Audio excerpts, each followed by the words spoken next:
여러분 안녕하십니까? 김용혜 TV의 김용혜입니다. 오늘은 우리 사랑은 지지 않으리, 이런 소제목으로 초용가를 생각해 보도록 하겠습니다.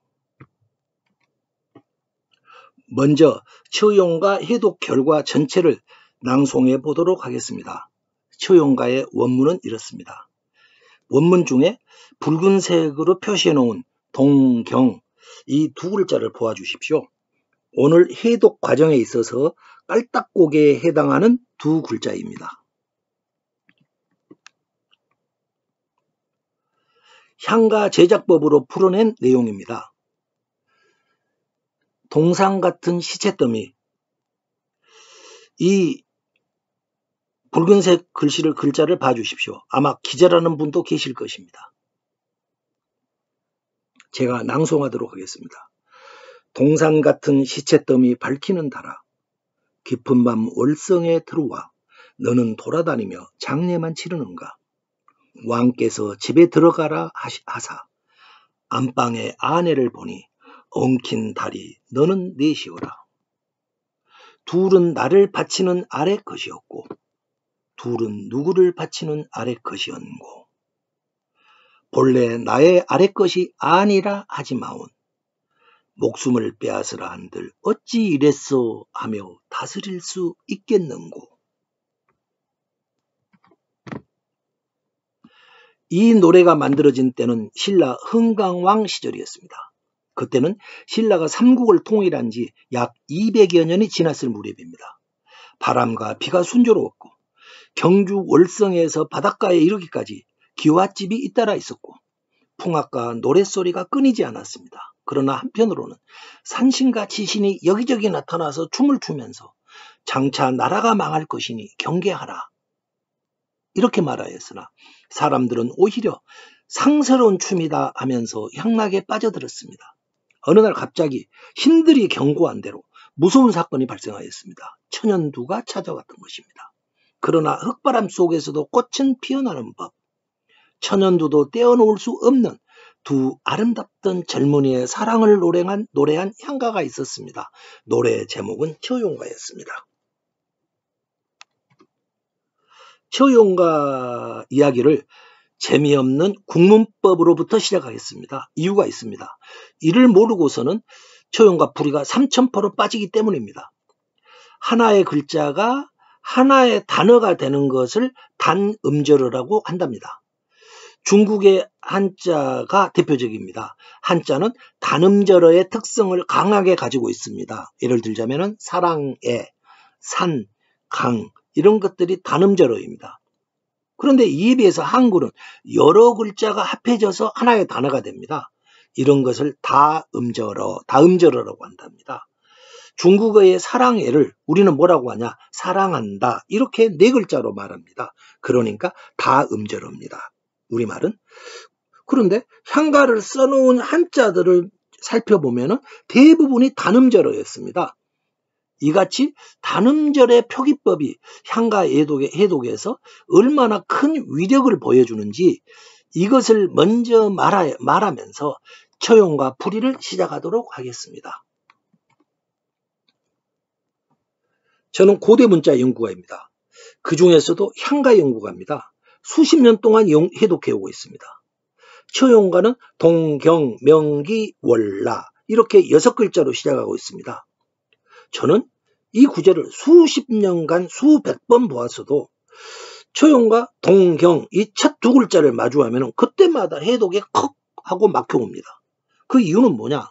동경이라는 두 글자가 이것이 한 단어냐 두 단어냐 이게 헷갈렸기 때문입니다.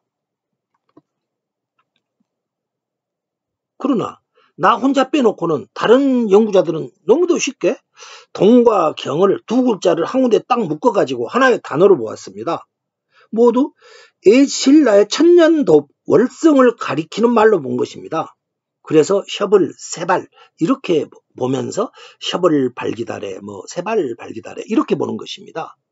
저 혼자 왕따 되고 따로 국밥 되는 느낌을 받았습니다. 그러나 저는 이렇게 일반 연구자들의 풀이법을 굉장히 위험성이 있다고 보았습니다. 왜 그러냐? 첫째, 우선 이런 풀이는 단음절, 아까 향가는 단음절 표기법이라고 그랬지 않습니까? 단음절 표기법에 어긋나요. 또 흥강왕 당시 경주를 동경이라고 부르지도 않았어요. 금성이라고 있었습니다.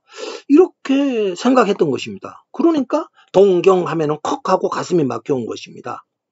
그러나 나는 분명히 이 동경 두 글자가 분명히 셔불이나 세발이 아닌 다른 뜻을 가지고 있을 거다. 이러한 믿음을 버리지 않고 있었습니다. 그러던 어느 날 한번 생각이 들었습니다. 한번 동경이라는 두 단어를 마음먹고 한번 풀어보자. 이런 생각이 들었습니다. 동과 경은 합해서 분명히 합해가지고 하나의 단어가 된 동경이 아닐 것이다. 그러니 동경이라는 이 두 글자를 두 개로 하면 짝에서 각기 풀어보자. 이런 생각을 가졌던 것입니다. 우선 동경의 동자입니다. 이 동자 뜻은 무지 쉽다 여러분께 생각하시겠죠? 동서남북 할 때 동, 삼척 동자도 다 압니다. 그러나 눈에 익었다고 해서 무조건 동이야 이렇게 냉큼 풀면 안 됩니다. 그렇지 않을 때도 많기 때문입니다. 예를 들어보겠습니다. 원앙생가에 달 아래 내가 사는 세상 또한 서방정토라 생각하라. 서방정토라 생각하라. 여기에 서방이라는 구절이 나옵니다. 여기서 서방할 때 서자는 서쪽을 의미합니다. 맞습니다. 누구나 이것은 안다고 할 것입니다. 그런데 또 진성요왕 판니가라는 향가가 있습니다. 판니가는 이번에 제가 제출한 논문에서 새로 발견된 향가로 소개한 바 있습니다. 그 판니가의 처음에 나무 사바하, 처음과 끝에 나무 사바하 이런 구절이 나옵니다. 나무는 남무로 되어 있습니다. 남쪽 남자, 없을 문자. 여기서도 그 남이 남쪽을 뜻할까요? 아니었습니다. 여기서는 왕이라는 뜻으로 풀어야 진성요왕 판니가가 풀려나갑니다. 그래서 향가의 한자는 절대로 속단하면 안 된다. 이런 말씀입니다. 그러나 일단 오늘 여기에서는 동을 동쪽이다. 일단 이렇게 보고 시작하기로 해보겠습니다. 그렇다면 동쪽의 경은 동경할 때 경은 무엇을 뜻할까? 서울경? 자신하세요? 한번 경이 가진 뜻을 찾아가 보겠습니다. 네이버 사전을 보면은 자그만치 11개가 나옵니다. 보시죠. 11개입니다. 이 11개의 뜻을 일일이 저용과 첫 구절 6글자의 동경, 명기, 월라 이 6글자에 하나하나 대입하면서 이 문장 전체와 뜻을 비교해 보았습니다. 그랬더니 심정이 가는 뜻 하나가 나옵니다. 바로 세 번째입니다. 세 번째가 뭔가 한번 살짝 보시죠. 3. 경관 이렇게 나옵니다. 전공을 기념하기 위하여 세운 합동무덤이다. 이렇게 나옵니다. 이거 경관은 뭐냐? 이것은 전공을 기념하기 위해서 세운 것이다. 시체를 쌓아올리고 시체를 잔뜩 높이 쌓아올리고 거기다가 흙으로 덮어서 큰 무덤을 만들어 놓고 국민들에게 야 우리가 전쟁에서 이겼어 하고 이 자랑거리로 내세우는 것을 경관이라고 말합니다. 시청자 여러분들께서는 경이라는 글자를 시체를 쌓아올리고 흙으로 덮은 것이다. 이렇게 말한다면 당장에 큰 거부감을 가질 것이에요. 해교하지 않느냐. 너무 심하지 않느냐. 맞습니다. 저 자신도 처음에는 말도 되지 않는 소리다. 이렇게 생각을 했으니까요. 향가 연구를 하다 보면은 100번 시도해서 99번 허탕치기도 할 때가 있습니다. 그래서 이번에는 제가 한번 허탕 한번 쳐보자. 이렇게 생각을 했던 것입니다. 경을 그러니까 시체덤이라고 가정해 본다면은 동경은 뭐냐? 동상같이 높은 시체덤이 이렇게 해석될 수가 있을 것입니다. 그런데 이상한 일이 확인되어요. 이건 삼국사기에 나오는 구절입니다. 빨간색 줄을 보십시오. 경관을 허물어 버렸다. 경관이란 적의 유해를 묻은 곳에 세운 승전 기념물이다. 김부식의 삼국사기로 나옵니다. 당나라가 사신을 고구려에 보내옵니다. 그래가지고 고구려가 살수대첩에서 수나라 30만 대군을 몰살시켰거든요. 그리고 그래가지고 그걸 기념하기 위해서 그 적군의 시체를 산처럼 쌓아놓고 거기다 흙을 덮어놓은 것을 만들어 놨습니다. 그걸 경관이라고 합니다. 그런데 그 경관을 보고 당나라 사람들이니까 기분이 나빴겠죠. 그래서 허물어버렸다, 이런 기록입니다. 저명한 김부식의 삼국사기에 나오는 구절입니다.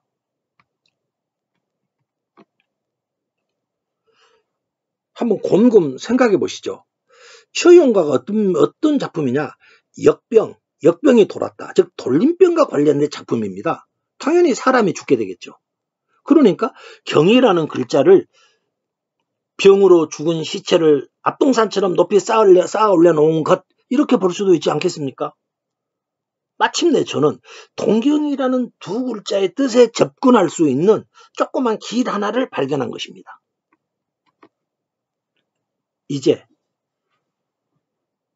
이제는 시체더미라는 뜻이 처용가의 내용하고 과연 문맥이 통할 수 있을 것인가 한번 살펴보겠습니다. 첫 문장이 동경, 명기, 월라, 이렇게 6글자라고 했죠. 여기서 맨 끝자 량이라는 글자는 고대 발음으로는 라, 이렇게 읽습니다.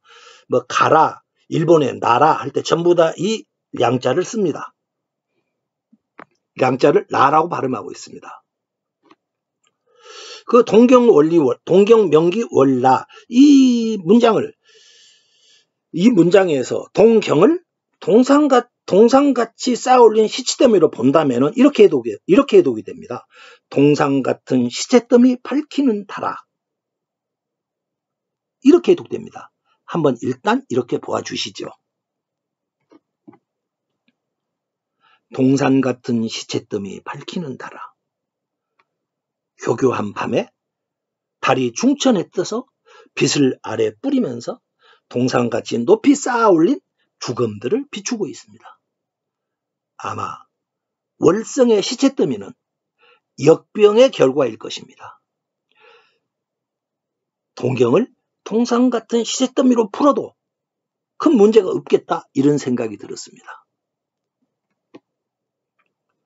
그러면 동은 무엇이냐? 다시 거꾸로 돌아갑니다. 경주의 동산을 의미할 것입니다. 그 산은 어디냐? 토암산이었습니다. 지도를 봐보시죠. 경주 월성 오른쪽에 토암산이 있습니다. 즉 동쪽에 있습니다.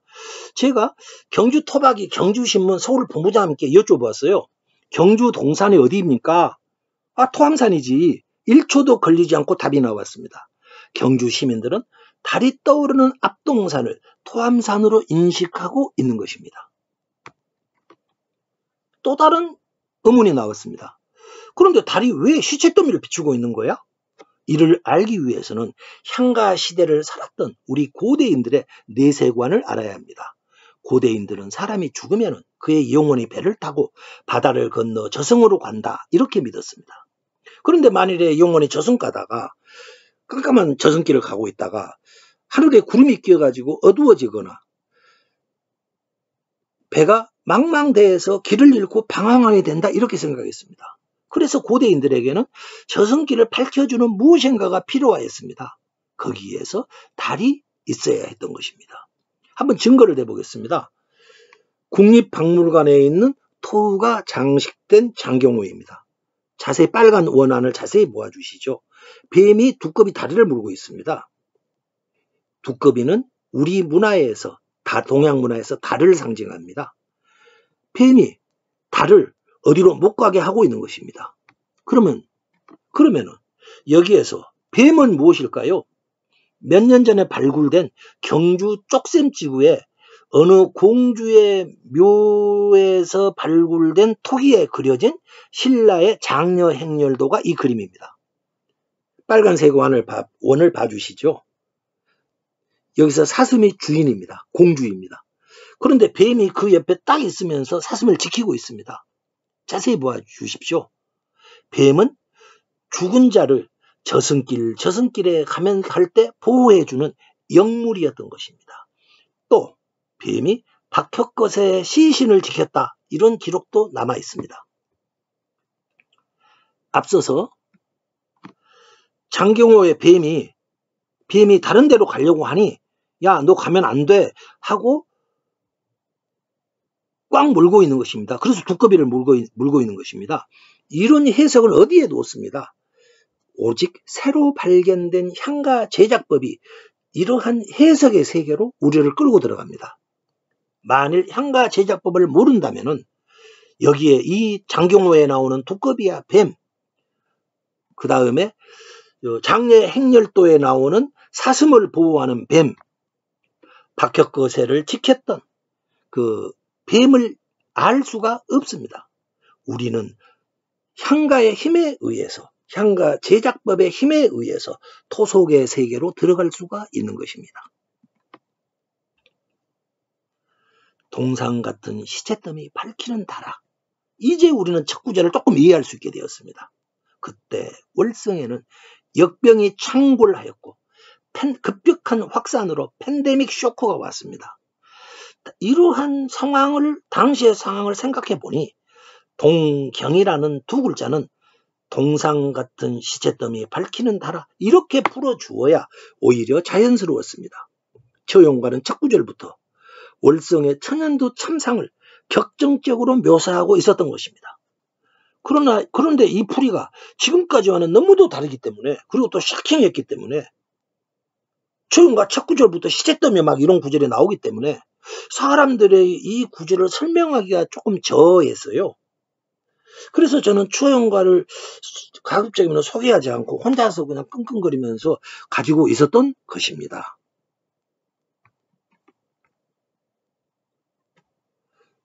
월성을 덮친 천연두. 천연두는 옛날 말이고 요즘 병원에서는 두창이라고 한답니다. 갑작스러운 그 증상은 갑작스러운 고열과 오한, 그로 인한 오한, 허리의 통증, 심한 복통, 의식의 변화까지 온답니다. 의식의 변화까지 온다고 하면 제정신이 없다는 소리 아니겠습니까? 그러니 환자의 그 고통은 짐작할 수도 없을 것입니다. 치사율도 막심합니다. 일반적으로 20 내지 60%, 아동은 80%입니다. 걸렸다면 다 죽는 겁니다. 유럽에서는 18세기 이전에, 2년 이전에 매년 40만 명이 천연두로 사망했고 20세기 들어서도 인류의 3 내지 5억 명이 이 두창으로 사망했다고 합니다. 그야말로 두창은 인류를 멸절시키는 재앙 같은 질병이었던 것입니다.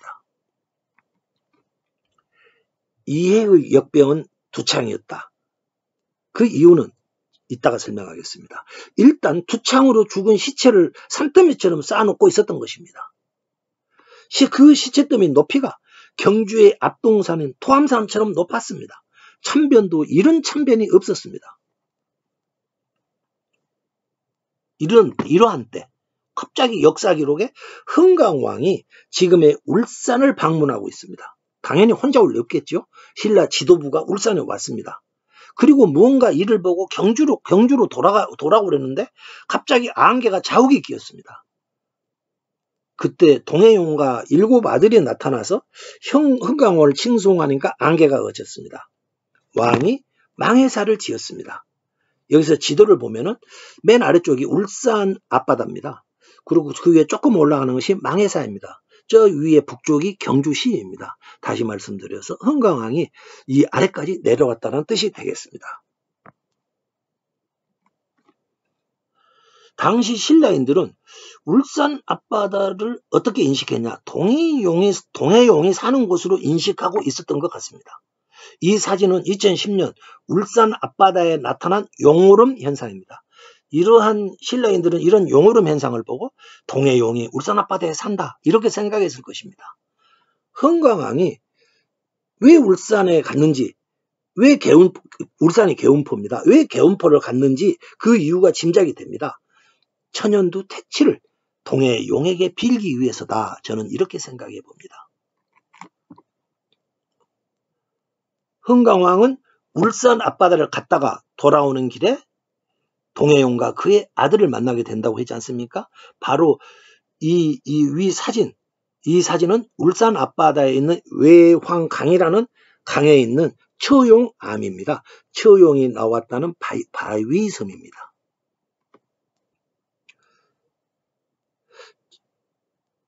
처용에 대해서 서역인이다 이런 주장이 있습니다. 그러나 오히려 초용이 외국인이라기보다는 차라리 용의 이미지가 있지 않느냐 이렇게 생각합니다. 얼굴이 깁니다. 용의 얼굴을 보시죠. 얼굴이 길지 않습니까? 용이 아래 빨간색 완.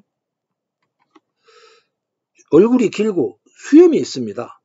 그래서 초용의 얼굴이 용의 긴 머리를 닮았지 않느냐. 용의 아들이니까 당연히 용의 얼굴로 형상화했을 것이다 이렇게 생각합니다. 그리고 또 새롭게 해독된 최초용과의 내용에 아라비아라든지 이런 이국적 느낌이 전혀 없었습니다. 그러면 초용이라는 이름이 가진 뜻은 무엇일까요? 우리가 이름을 지을 때 보통 처음에는 홍길동 하면은 기란 아이 뭐 이런 식으로 이름의 뜻을 담아둡니다. 그러나 조금 부르다 보면은 그냥 표음문자로 그냥 초용 이렇게만 불리게 됩니다. 그런데 분명히 뜻이 있지 않겠습니까? 그 뜻이 무엇겠는가? 한자를 살펴보겠습니다. 처자는 병알타처.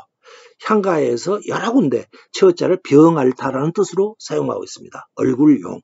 두 개를 합하면 병 앓는 얼굴. 여러분, 아까 말씀드렸죠. 왜 월성을 덮쳤던 역병을 천연두로 봐야 하느냐? 여기에서 바로 나오는 겁니다. 얼굴에 병을 앓는 흔적을 남기는 병이 뭐냐? 천연두입니다. 천연두는 병이 나와도 심하게 얼굴이 얽게 됩니다.